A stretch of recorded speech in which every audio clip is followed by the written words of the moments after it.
Paid off $40,000 in 7 months, and here's what changed. Cool. How about that? Howdy, Fi Guys. Howdy, Fi Guys. A year ago, if you had asked me how our finances were doing, I probably would have laughed, then changed the subject. Understandable. I think a lot of people are like that. On paper, we looked fine. Two incomes, a house, a decent jobs. But behind the scenes, it felt like we were drowning in slow motion. Every month, every month, it was the same cycle. Paychecks came in, bills went out, and somehow the credit card balance never moved.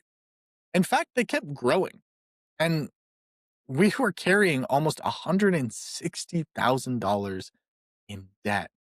Wow, that's a big chunk. Yeah. And had I quietly accepted a terrifying belief I didn't even realize I was holding at the time, that this is just how our life is now. Mm. Debt felt permanent, like gravity, something we'd always been managing, but never escaping. We stopped talking about it because it always ended with tension or shame. I avoided opening statements, and my husband and I were both working hard, yet it felt like we were running on a treadmill that only got faster. Then in May of in May of last year, right? Then in May of 2025, something changed. Not a dramatic moment, not a lottery win, no raise, just exhaustion. The kind where you finally admit, we can't keep doing this. We sat down, pulled up every account, every every balance, every ugly number we'd been avoiding, and for the first time, we didn't look away. It was brutal, but it was also weirdly freeing. We made decisions that night, no more drifting, no more, we'll deal with it later. We picked a plan and committed fully. We cut out spending that didn't matter.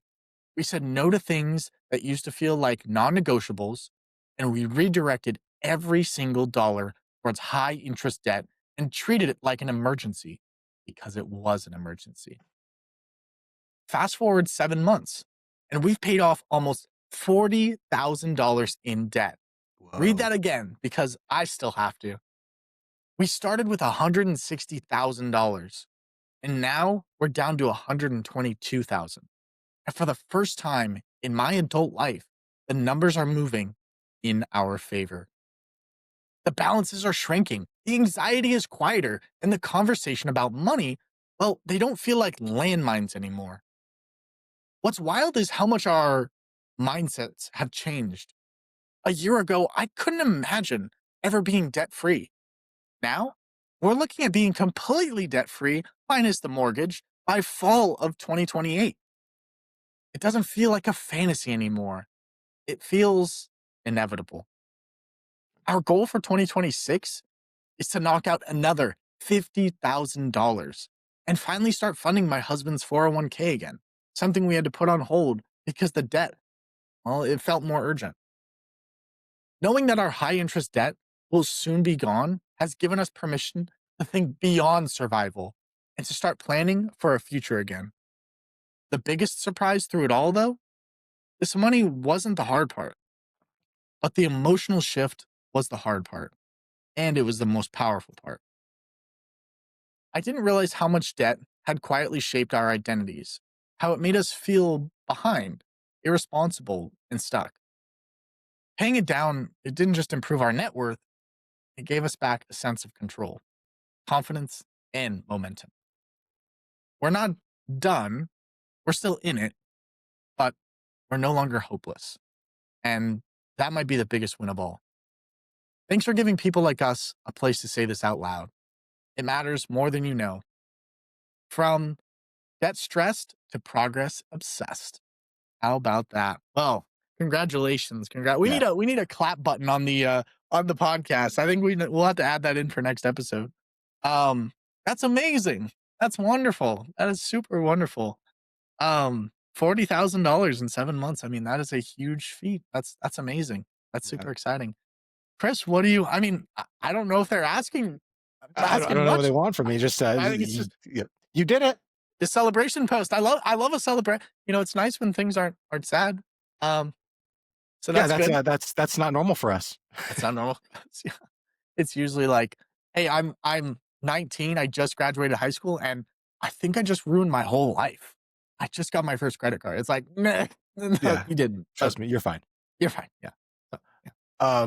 But yeah, I guess I do have some stuff to say. It's maybe not just for our listener, but for everyone else. But to our listener, like I think first off, these moments where you feel those wins, it's a good time to pause and like sit there with your partner and like actually like feel that win. Feel like look what we did. Because this person paid off nearly $40,000 in just 7 months. And I think that's more than just progress. It's proof that this individual and their partner have the ability to align and execute on something where most people will never even get to this point because they'll never fully commit to doing it. Or more importantly, they'll hide from the problem. They'll say the problem isn't even a problem. The problem is something else. But what didn't change in this person, what they didn't say is like they didn't change their income. They didn't change their level of intelligence, which is what everyone tells you to do. Oh, just be smarter, make more money. It was a moment back in, I think they said May or something of last year, where they decided we're going to stop avoiding these numbers. Because in truth, avoiding it is what keeps you stuck. And then when you actually have that clarity, that's what begins to create that momentum. And our writers, and hopefully to our listeners who continue, you also need to choose clarity. Because when this person and their spouse sat down and they looked at everything, that was the real turning point.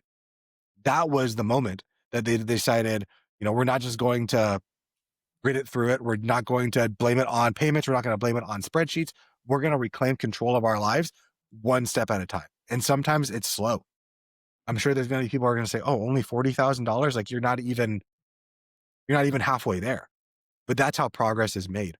Too many people look to the end point and say, "Well, why aren't I there yet?" And if you're failing until you're there, you're never actually going to make it. Because this person said, like, this is inevitable. And it made me think of Thanos saying, like, I am inevitable. Yeah, yeah. But I think the reason that this feels inevitable to this person is now because the person has shifted from, I hope this works, to this will work. This is my plan to make it work. Because hope, while extremely necessary, is super fragile. Like I think of a Batman, right? Where Bane's like, I take away their hope. Like hope was the thing that's going to get you out of bed, but it can be very easily taken away from you. But a plan of how I'm going to get from point A to point B, how I'm going to jump that chasm, that's sturdy. That's something I can hang my hat on that other people come and try to take that from me. I'm like, no, I have my plan. I'm going to stick to it regardless of what you think. And that emotional relief you're describing, it's just as important as the math. I think it's even more important than the math because debt doesn't just drain your bank account. It drains your energy. It drains your confidence. It drains your connection with your spouse, your family, with other people. And when you get to start to, when you choose to not use the anxiety anymore, to return to the real world and to stop just being mired in that area, it allows so much more peace and an ability to move forward in the right way. But to our listener and to everyone who's hearing this, like you have to be mindful as the pressure eases off as you're paying down that debt to not let lifestyle creep come in. It's something I've seen a lot of times, and this is something I just want to preface our writer to be aware of. When the debt starts to shrink, it's tempting to reward yourself early. So you need to make sure that your future self gets the biggest reward first. And the future self is that version that gets to pay off that debt before starting to go on your trips to Monaco, before doing all those things. I've seen it too often that someone has $100,000 in debt. They get down to 20 and they're like, all right, let's reward ourselves. And they put themselves back in $40,000 in debt. And now they're like, I don't know what happened. You want to make sure that you can look back on past you, the decisions making right now and say, thank you for what you're doing. Because restarting the 401k once the high interest payment is gone is a super great idea. Like that's a disciplined move, but you don't want to rush it emotionally. So let your behavior stabilize before layering on all these new goals. I know how great it feels to be like, I'm going to do this and do this and do this and do this. Mhm. But if you do all of that one after the next without giving your chance to kind of normalize and say, this is our new normal, the chances that someone's going to fall off the horse continues to increase. So you and your partner have already proven that you have the ability to make the hard decisions together. So now you just need to make sure that you protect that alignment. I think the most important thing for that is something you're probably already doing, regular check-ins. And they matter more now than they did at the beginning. Because at the beginning, you have this momentum, this dream, this like, oh man, this is going to be amazing. But right now, you're going to get into this season where you get to look back and say, I made $40,000, but you still have another 3 years of this. This is that boring middle. And sometimes the hardest thing is just being able to endure the boredom and being okay with the boredom and saying, like, even in the boredom, I'm making progress. Because fall of 2028 isn't just a date, it's the finish line that you can visualize. So you need to break it down into smaller milestones so the journey doesn't feel endless. Because I can guarantee you, well, right now, 1 year in, you're like, I'm this far. Maybe in next year, maybe the year after, you're going to be like, I just feel like we're not making progress. That's just the way that human beings. And here's the part that you don't want to miss. You're no longer someone who's trying to get out of debt. You're someone who's following through on getting out of debt. That's the identity shift that's going to carry you from every financial decision you make from here on out. So to our listener, to anyone who might find themselves in this place, you have to keep going. Not because you're behind, but because you're finally moving forward on purpose. So congratulations to our listener and to anyone else who finds themselves in this place. It starts with actually taking control. It starts with, you know, dealing with the way the world is rather than what we wish it to be. Yeah. And facing it, like they did. I mean, they faced it head on. They were tired of living that life. And I think that's what's beautiful. You're just looking it right in the I feel like once you have something scary, you look it right in the eye, it's not as scary as you think.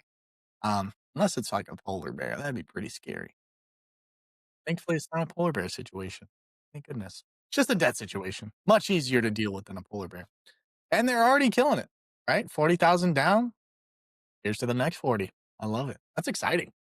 Um, and like you said, Chris, I mean, what do you think's more important? Is it facing the fear or is it the identity shift, right? They kind of go hand in hand. Yeah, I mean, I think in order to have the identity shift, you need to face the fear. So it's like, what came first, the chicken or the egg? I don't Yeah, know. yeah. True. That's true. Yeah. Yeah, I guess so. It's like I had to have the identity shift to face the fear, but I faced the fear. Now I have the identity shift. Weird. Weird take. But yes, best of luck from Arizona and from California. We wish you the best of luck. This video podcast is sponsored by Monzon Wealth. The content in this podcast is for informational purposes only and should not be considered financial advice. We do not endorse specific products or services. Past performance does not guarantee future results. The opinions expressed are those of the host and guests, not the podcast sponsor. It is crucial to consult with a qualified financial advisor or professional who can provide advice tailored to your specific needs before making any financial decisions, investments, or taking any other actions. If you are seeking specified help, you can reach out to Chris at monzonwealth.com.